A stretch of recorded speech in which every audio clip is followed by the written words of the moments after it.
Сізді алып қашып беді негізі? Мені алып қашып кетті, я. Алып қашты. Сәлеметсіз бе Бақтыгүл ханым? Уағалейкумассалам. Алдағы уақытта «Ұят» деген әлеуметтік толықметражды фильм түсірілген. Сол жоба бойынша енді сізге кішігірім сауда жасауға келдік. Сіз қай жақтың адамы боласыз? Мен кіші 140 мылтық адайдың қызымын. Не? Мынау сізге бір сұрақ. Енді өзіңіз осы матамен айналысады екенсіз. Мына келін келіп түскен кезде шымылдық жабылады. Сол туралы бір-екі ауыз айтып кетсеңіз, шымылдық деген не? Біздің әке шешеміз айтатын еді, сен шымылдықта отырдың. Анау әңгіме айтып күйеуім ұрды, оны деп барамыз ғой үйге сонда. Сен шымылдықта отырдың. Сен сол шымылдықта отырғаннан кейін шымылдық киелі.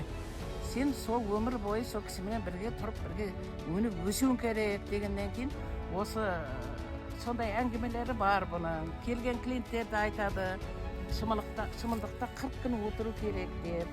Тағы бір сұрақ. Сізді алып қашып беді негізі? Мені алып қашып кетті, я. Алып қашқан дұрыс па, бұрыс па?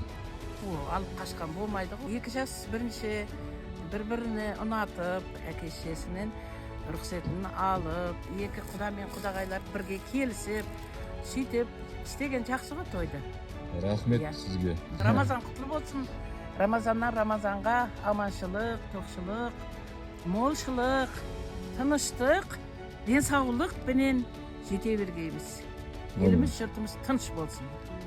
Деніміз сау, уақытымыз қош болсын.